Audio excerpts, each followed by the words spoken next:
friends. It's right. Today we will talk about ultramarine blue.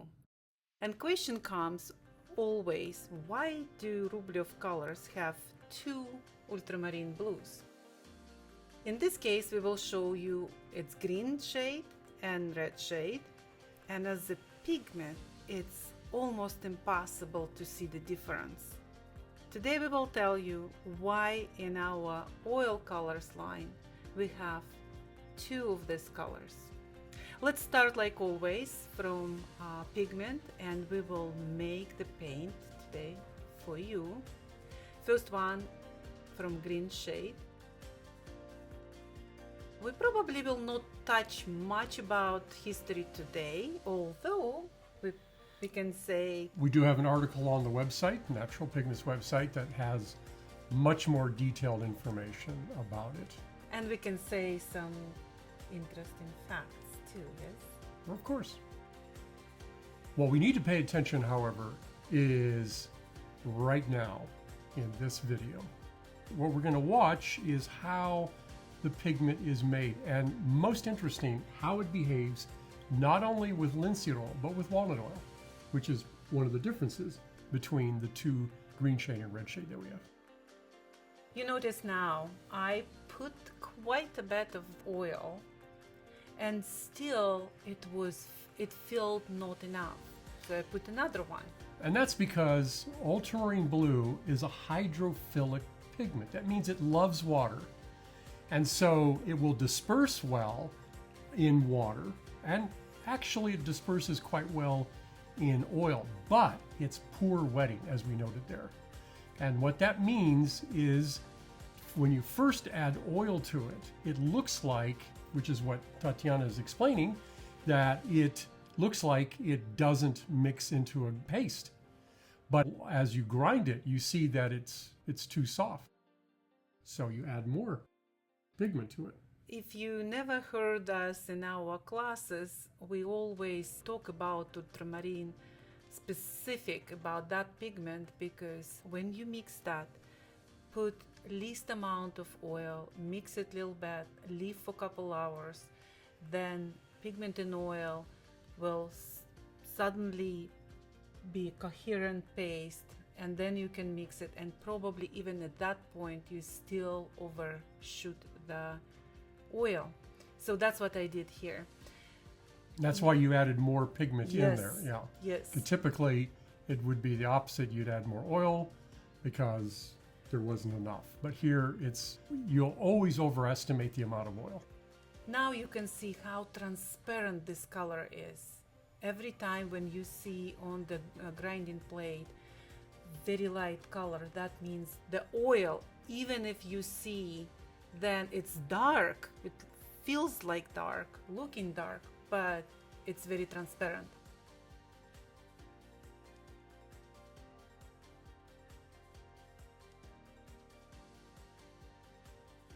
Here you can see how it's from the tube.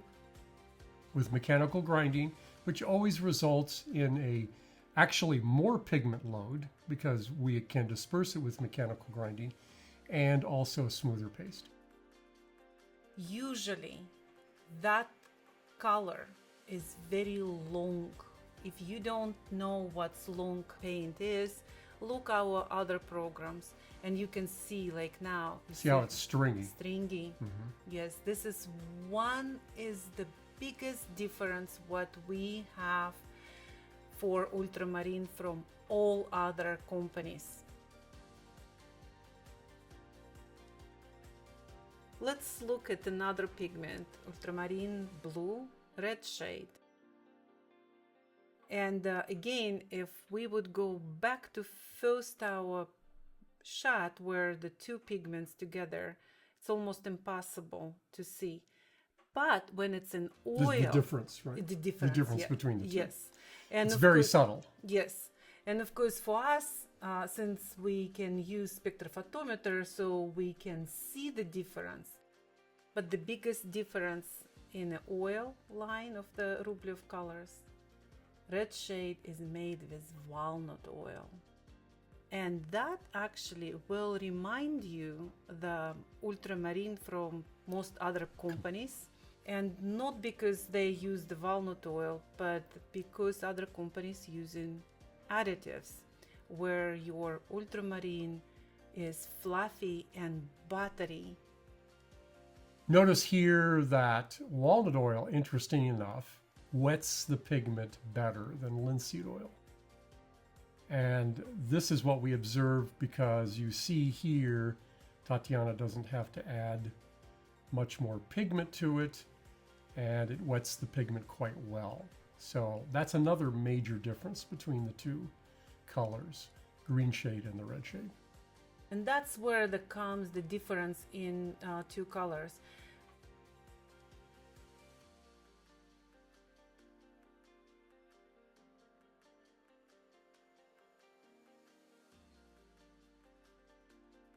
Red shade ultramarine feels very light, and on the brush it will slide very easy, where the ultramarine green shade will be a little bit sticky and has a property of the long and stringy and you can colors. see here, this Yes. is much more buttery. Yeah, Doesn't Very have those little light. peaks. very light.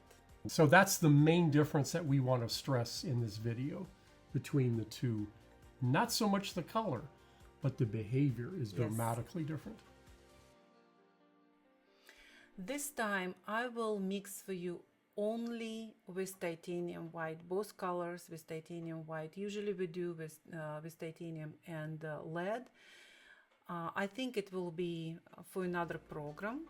And by the way, if you like the program today, please put a like and Subscribe. and give us ideas. What else do you want to see? And meanwhile, here's the gradation with titanium, and titanium white is blue white. We already mentioned on several videos. It goes very well with ultramarine, cool ultramarine. Even if it's green shade, it's still cool color.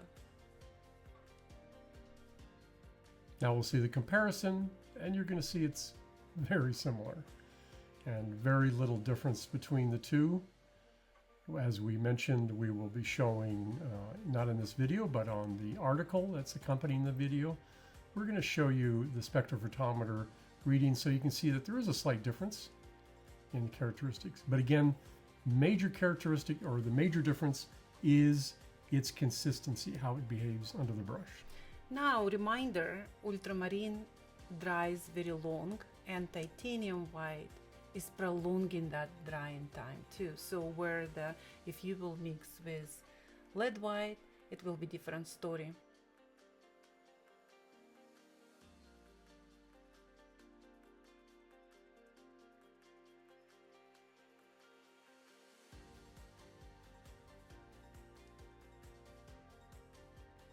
I know many of you making your chromatic blocks with burnt umbers or burnt siennas. Many of you afraid burnt umbers or raw umbers, and so we're trying to show to what a help- chromatic black to is, help people- and you can use a burnt sienna. Yes. You can use a burnt umber, of course, but for those that prefer this, they can use this burnt sienna. It worked quite well. The burnt sienna will be a little bit more transparent, however. Yes. As you can see here, you'll see this when we start Yes. mixing with whites. By the way, we are preparing the program. Next program will be about chromatic blocks. Please stay tuned. And that'll be with our Subscribe for Artist sure. Materials Advisor, Yes. which it'll be a live show, so you can ask questions. And more reasons to subscribe to know All right. So our know news. when we get these new videos. So you can see how it goes from very cool to very warm shades, and you'll see that even more so with some of the white there. I still mix in with titanium. The lead white would be obviously better, especially going into the warm color. Yes. Because you're going to get a much better warm color as a result, because the lead white is a warm white. And that's why, one of the reasons why we chose the titanium here, to show the color much better with But the again, titanium. let us know if you want to see the difference with lead white. We definitely will have that program for you.